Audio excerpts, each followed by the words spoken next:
BNP এবং জামাত মারামারি লাগে, আমি বলছি ডক্টর ইউনূসের যমুনা অক্ষত থাকবে। জামাতের মাথায় বাড়ি দেওয়ার আগে ডক্টর ইউনূসের মাথায় একটা বাড়ি দিয়ে আসবো। আজকে নির্বাচন নিয়ে একটা অনিশ্চয়তা তৈরি হয়েছে।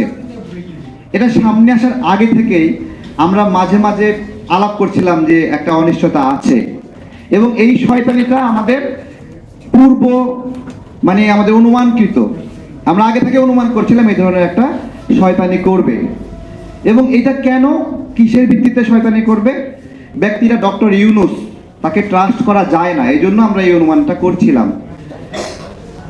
আজকে এই নির্বাচন নিয়ে যে অনিশ্চয়তা হয়েছে, আজকে যদি এখান থেকে বের হয়ে বিএনপি এবং জামাত মারামারি লাগে, আমি বলছি ডক্টর ইউনূসের যমুনা অক্ষত থাকবে।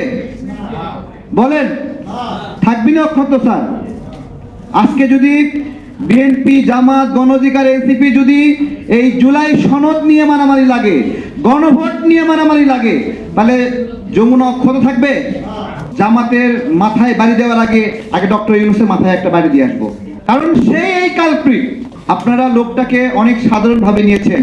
আমি 8 আগস্ট যেদিন দায়িত্ব নিয়েছেন সেদিন থেকে যখন কমেন্টে আসছিল 5 বছর ক্ষমতায় দেখতে চাই, 10 বছর ক্ষমতা দেখতে চাই, এই লেখাটা যখন লিখছিল তখন আমি বলেছিলাম রাজনীতি করতে মন চাই, উপদেষ্টার পদ থেকে সরে গিয়ে এই দায়িত্ব আপনি নেবেন না, রাজনৈতিক দল বানায় আপনি রাজনীতি করেন, আমি বলেছিলাম। তখন আমাকে সবাই গালি দিয়েছিল, আমাকে জাতীয়বাদী দলের বড় ভাইরাও বলছিল আস্তে তারেক, আস্তে আস্তে, ঠিক আছে, এত তাড়াতাড়ি বইলো না। কিন্তু আমাদের তখন থেকে সতর্ক থাকা উচিত ছিল। তখন থেকে আমরা সতর্ক না থাকার ফলে আজকে কতগুলো গার্মেন্টস বন্ধ হয়ে গেছে, 18 লক্ষ নারী কর্মহীন হয়েছে। জয় বাংলা স্লোগান দিয়ে জুলাই যোদ্ধাকে মারপিট, এই নিউজটা সকালে শুরু হয়েছে, দেখলাম সেখানে অগণিত মানুষ আলহামদুলিল্লাহ পড়ছে। আমার প্রশ্ন, এই যে জুলাই যোদ্ধাকে মারার খবর দিয়ে দিনের শুরুটা হলো এবং সেখানে যে নাগরিকরা আলহামদুলিল্লাহ পড়ছে, এর জন্য দায়ী কে? এই অবস্থায় দেশটাকে নিয়ে গেল কে? এই সরকার, এই সমন্বয়ক পরিচয় দ্বারা তারা আছে। মানুষ একটা মানুষকে মারলে দুঃখ প্রকাশ করে, কিন্তু উল্টা আলহামদুলিল্লাহ কখন পড়ে? যখন এমন কাউকে মারা হয় যে নিজেই নিপীড়ক হিসেবে দীর্ঘদিন ভূমিকা পালন করেছে। তার মানে জুলাই যোদ্ধা শব্দটা কলঙ্কিত করা হয়েছে নাকি?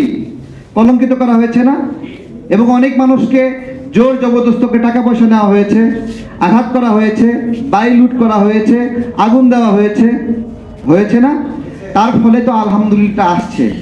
আমার কথা, যাদের হাতে বিশ্বাস করে দেশের রাজনৈতিক দলগুলো দায়িত্ব দিল, সেই লোকেরা এই অবস্থায় নিয়ে গেল কেন, তার জবাব দিতে হবে।